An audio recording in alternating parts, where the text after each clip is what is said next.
la parrilla de salida con lo que empezó la prueba del domingo. Ya sabéis, obligados a remontar Ferrari, que la Hora de pició cumplir. en la Q3. Lando Norris en cabeza frente a su máximo rival del mundial, Max Verstappen, y aquí estaba obligado el piloto de McLaren a realizar una buena salida, porque si se van a producir bloqueos, si no va a haber muchos cambios de posición a lo largo de las 62 vueltas de la carrera y la estrategia se va a simplificar bastante a una parada, incluso aprovechando cualquier tipo de incidente que ocurra en la prueba, iba a ser muy importante mantener esa primera plaza en la primera vuelta.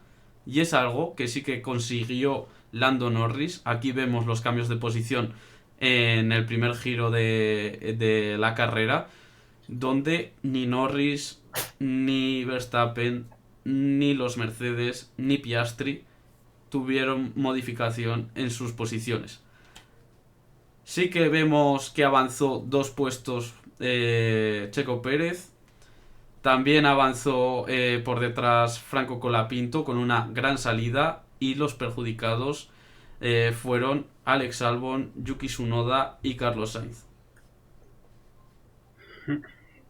10 posiciones en total, 3 posiciones ganadas para Pérez, otras 3 posiciones ganadas para Colapinto, y desde ahí el resto, que fueron 2 posiciones para Ocon y el resto para Gasly, una y otra de Leclerc. Y aquí los más perjudicados con aquel de Albon que dice Albon que sufrió. Creo que fue Albon y Sunoda con 4 y 3 posiciones, que fueron los que más Albon y Tsunoda se fueron los que perjudicaron. más perdieron. También perdió unas pocas posiciones Carlos Sainz. Y el Ferrari que sí que avanzaba era el de Leclerc, ganando un puesto para meterse en la pelea, en ese grupo que marcó el ritmo de Nico Hülkenberg. Avanzamos un poco más para ver cómo ganaron la velocidad en esos primeros metros.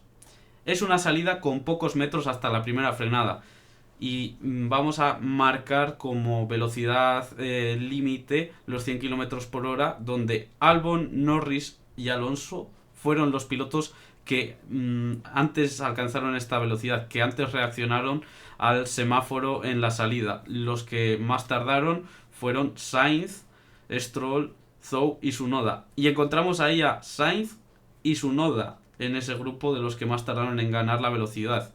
Dos pilotos que fueron de los que más posiciones perdieron en esta salida. Sobre todo muy importante aquí llegar bien a la primera curva y sobre todo traccionar bien desde la salida. Era donde se iba a jugar casi todo y donde se podía marcar todas las diferencias. Aquí vimos a Albon, Norris y Alonso saliendo muy bien. Franco no sale tan bien, 3,28 de tiempo que le cuesta llegar a los 100 km por hora. Y sobre todo los que peor salen son Stroll, Su y Sunoda. Pero lo que podemos encontrarnos aquí muy, muy claro, que 3 segundos es el tiempo que llegamos a 100 y se podía ganar mucho tiempo en esta primera parte. Sobre todo lo importante no perder. Eso Stroll es. perde 3,4 y ahí son 0,4, 0,3 que te van a condicionar mucho camino de la curva 1. Siempre es lo que comentas. Aquí y en boxes, en lo que es el cambio de... Bueno, en boxes en general, lo importante es no perder tiempo, porque no se va a ganar mucho y va a haber diferencias pequeñas. Pero es que lo que se deja su noda, por ejemplo, en llegar a los 100 kilómetros por hora, eso sí que ya es notable. Más de 3 segundos y medio lo que tarda en alcanzar esa velocidad, y estaba saliendo en el top 8. Por lo tanto, ahí vas a perder posiciones. Sí, bueno, básicamente es 3,2 segundos y no perder. Sobre todo lo que es importante es no perder. Quien no falló fue Lando Norris en la salida, como habíamos dicho, y lo podemos ver aquí claramente. Muy diferente a las salidas a las que nos acostumbraba el piloto británico de McLaren. Vemos cómo va con más tiento a full gas que Max Verstappen, pero mantiene totalmente la velocidad, crece y aumenta de manera similar, y también los cambios de marcha son prácticamente en el mismo punto. Ataca de igual manera un poquito más incluso la entrada en la primera curva Lando Norris. Acelera antes también en el pequeño toque de gas entre T1 y T2 y también hacia T3. Por lo tanto, una salida muy buena, muy competitiva de Norris, que parece que aquí no se puso nervioso. No, para nada. Aquí para nada. Tenía una enorme velocidad. Sobre todo lo que podemos ver es lo fácil que va el gas. O sea, todo el tiempo cómo tracciona al comienzo de la salida, que aunque tarda un poco más y la full gas está con más gas durante todo ese tramo, Verstappen tiene que tener un poquito más de transición hacia el metro 60, que es donde ya acaban de poner los dos full gas. Y desde ahí la salida de la 2, la salida de la 3, no sé, la salida de curva 1 y la salida de la curva 3 es donde Norris tiene ese extra de gas que le permite ir muy bien. Aquello que el McLaren fallaba tanto en salida, bueno, pues está camino de ser un mito urbano y una cosa que está en el pasado, que no un problema que tenga que acostumbrarse y tenga que ver cada ocasión y cada vez. Respecto a una salida diferente, tenemos la comparativa entre Colapinto y Sainz. Franco Colapinto, que ganaba 2 posiciones, Carlos Sainz, que las perdía. Tanto Carlos como Albon se quejaron de la salida del piloto argentino, que había salido demasiado fuerte y agresivo y que les había echado de la pista. En la onboard se ve claramente que eso no existe. Y lo que vemos de diferencia es que Colapinto sí que ataca la T1 porque encuentra el espacio en el interior, se ve eso además claramente en la onboard, mientras que Carlos Sainz se la toma con mucha más calma, también en parte porque tenía coches delante. Lo que se ve es que Colapinto encuentra el hueco por el interior sin tener a nadie delante y ahí adelantando además a Yuki Tsunoda, y Carlos Sainz se queda por el exterior abierto en la curva con todo el tráfico delante y tiene que ir con más paciencia y con más cuidado para no dañar el monoplaza. La salida de Franco es espectacular, simplemente espectacular, cómo ataca el vértice, cómo frena, y se puede ver muy claro que tarda más en quitar el gas y más tiempo en frenar. Por eso le da ese tiempo y por eso le da ese margen en la curva 1 y desde ahí una actuación simplemente espectacular.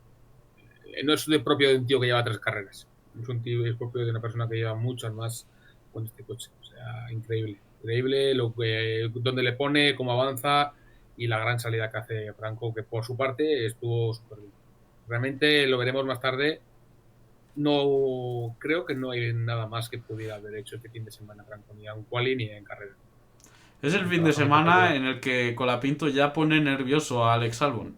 Y yo lo decía Sí, por aquí. sí, sí, está a un nivel ya impresionante, ¿eh? Está a un nivel que cada vez es más competitivo y que cada vez es más rápido. Entonces hay que tener cuidado con él. También tenemos esa comparativa entre la salida de Colapinto y Albon. Colapinto es el azul más claro, Albon el azul más oscuro.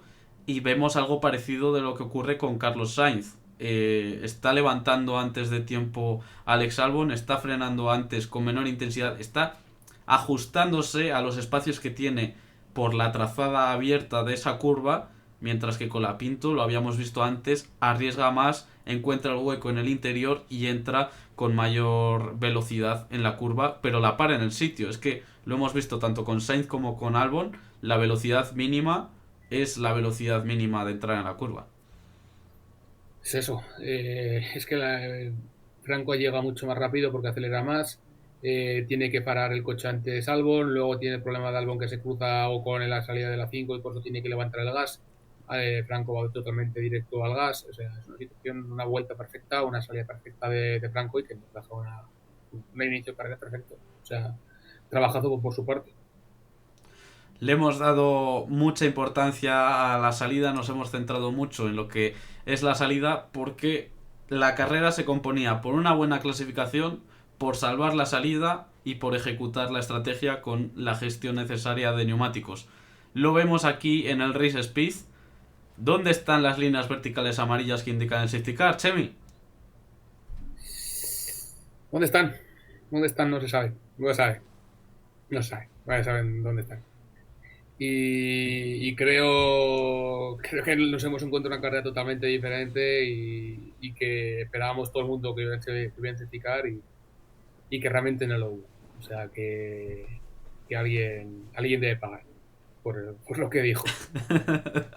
Ya hemos visto que ha venido Anonymous por aquí a declarar Sí. que es el que está provocando Alguien debe que pagar por lo no que hizo. salga el Aston Martin o el Mercedes como safety car y que tengamos carreras muy limpias. Que es que el mérito de todo es de los pilotos, que están conservando bastante, no están arriesgando y casi el que más cerca estuvo de provocar el safety car, de provocar el Así que, choque, Ale, fue Lando Norris. a ¡Hombre!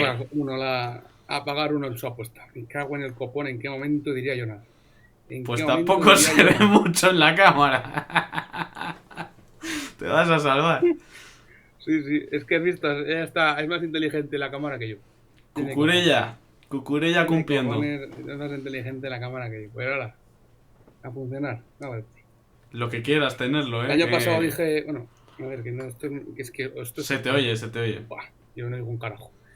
Dije que si no había safety car, puta mierda, no sé para qué coño digo nada. Iba a tener yo que pagar una apuesta, pues ahora, vamos a pagar un ratito y ya. Vale. Que mencionaba mientras te ponías la peluca que casi el que provoca el safety car fue el que menos razones tenía, que era Lando Norris. Eso es, sí. Casi se le va largo el coche, pero no, aguantó en la curva y estuvo bien. O sea, madre mía. Y yo con perdón te va a quitar porque esto está picando más que el copón, ¿eh? Venga, No sé para qué llevo. avanzamos. Apuesta a cumplir. Al menos se ha puesto la peluca que ya dijo Apuesta a que se le va a cumplir. poner. Respecto a al gráfico de posiciones, vemos una primera parte de carrera súper estable. Tan solo aparecen cambios de posición por las paradas que, por ejemplo, Daniel Ricciardo ya en la vuelta 10 empezó a entrar en boxes, luego buscó el undercut Alex Albon, aunque acabó abandonando, le siguió Carlos Sainz para hacer el undercut al grupo que lideraba Nico Hülkenberg en esa primera parte de la carrera, y luego ya llegaron las paradas de Hamilton, que empezó con el blando, y luego ya las de los medios. Mucha estabilidad en esas primeras vueltas, 30 vueltas prácticamente, y una vez que empezaron a darse las paradas en boxes de los pilotos que comenzaron con el medio, fue cuando por diferencial de neumático empezamos a ver esos adelantamientos en pista. Es que es la única manera de adelantar en esta Fórmula 1, a pesar de tener en este caso 4 zonas de DRS. El circuito de Singapur tiene unas rectas demasiado cortas como para poder marcar diferencias en la recta y por adelantamientos. Entonces era bastante complicado que se pudieran abrir espacios. Esto que nos lleva a una carrera muy de posición, una carrera en la que es muy importante la estrategia, que luego lo veremos más adelante, cómo los equipos trabajan y cómo los equipos apuestan hacia una línea o hacia otra. Ejemplos claros, la actuación de Piastri y la actuación de Sainz, sobre todo la carrera negativa de Russell, también de Hamilton. Al final son cosas que nos marcan mucho cómo enfocar lo que creíamos y cómo sobre todo reaccionar a lo que no creíamos que fuera a pasar, que era la ausencia total de safety car. Los Ferrari obligados a ganar posiciones, a remontar tras una muy mala Q3, y se acercaron a esa P4 de George Russell, se quedaron fuera del podio, y Oscar Piastri, que también tuvo una mala clasificación, por así decirlo, una P5 para arrancar en esta parrilla, sí que alcanzó el podio. O sea que vimos ciertas remontadas, no demasiado grandes, pero en un circuito de grandes bloqueos, por lo tanto sí que acabó habiendo esos adelantamientos. Sí, sí, sí. Creía que iba a menos adelantamientos, pero realmente los hubo porque el neumático aquí marcaba mucho. La diferencia del neumático era bastante importante al final de la carrera. Aquí vemos los cambios de posición totales: 136 por debajo de 200. 200 yo lo suelo poner, marcar el rango de hay posibilidad de adelantar o hay mucho efecto de bloqueo. En este caso hay efecto de bloqueo, porque de esos 136 cambios de posición hay que tener en cuenta que muchos se han dado por parar en boxes, pierdes posiciones, luego realizas un undercut, etcétera, etcétera. Lo importante, los cambios de posición por vuelta, vemos que se producen en la primera vuelta, en la salida, los que hemos visto en los cambios de posición de la primera vuelta, y luego cuando empiezan a parar tanto Albon como Carlos Sainz, que buscan ese undercut temprano. La mayor parte de los cambios de posición se encuentran a mitad de la carrera, cuando para la mayoría de los pilotos, y luego eso provoca que con los neumáticos nuevos se den algunos cambios de posición en pista desde la ventana de parada un poco hacia adelante. Pero es que las últimas 10 vueltas, posiciones establecidas. Se paró todo y ya no hubo más. Una carrera muy, muy, muy rara. Sabíamos que iba a ser muy pendiente del safety car, pero el safety car nunca apareció. Entonces fue directa de velocidad, de posición en la pista y de estar en el sitio y un poco más. O sea, realmente no tuvo mucho.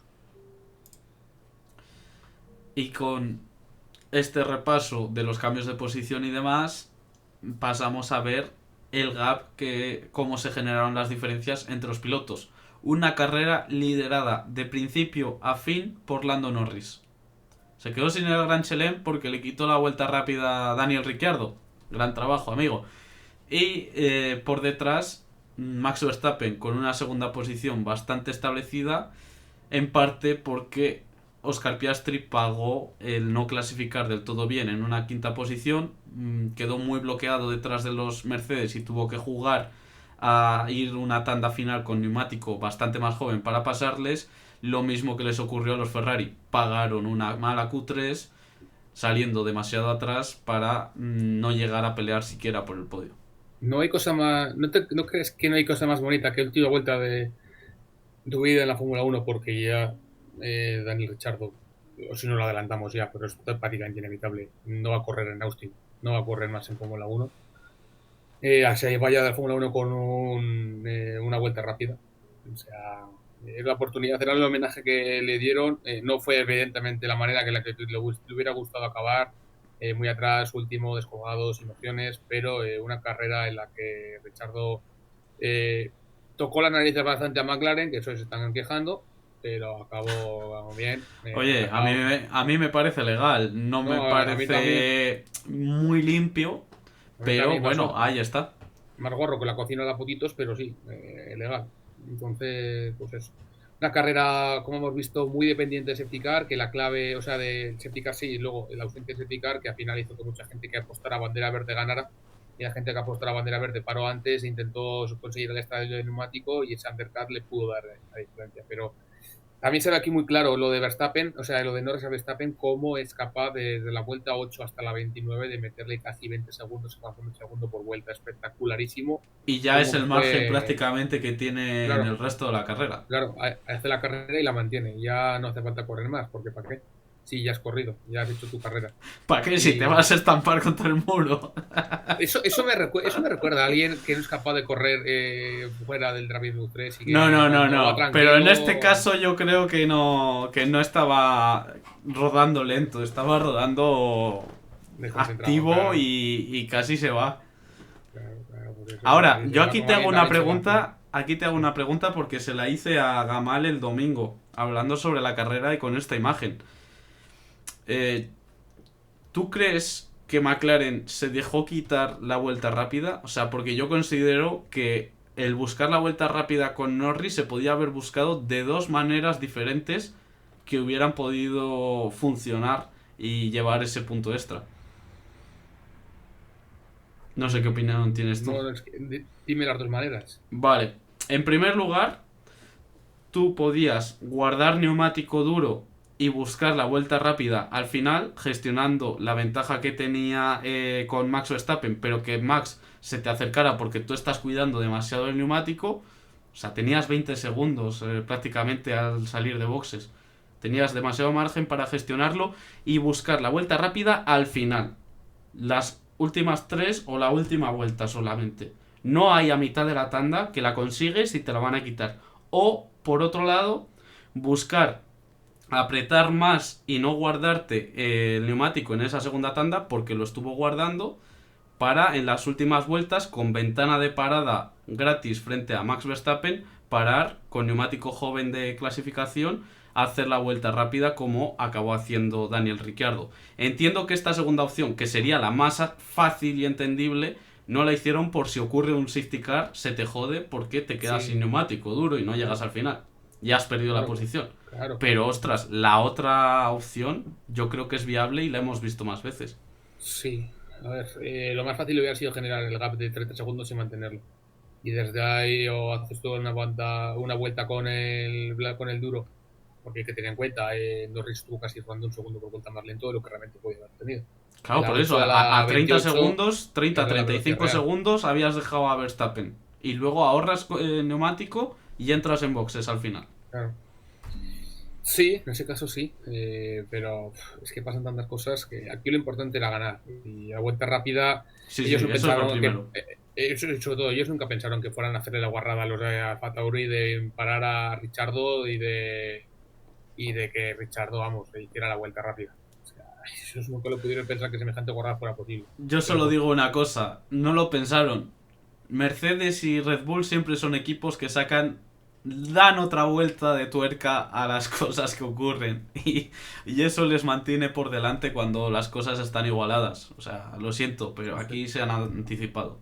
sí, sí, desde luego, desde luego. Pero bueno, es un punto, veremos si no tiene mucha consecuencia al final de la temporada, pero puede tenerla. De momento, según salen las cuentas, es que Lando Norris ya no depende solo de sí mismo. O sea, hasta ahora, sin esa vuelta rápida, podía ganarlo todo hasta el final y ganaba el Mundial de Pilotos. Ahora, es pedir también una utopía prácticamente, pero sin Es ese como pedir, punto ya dependes de que Verstappen falle mucho más que tú.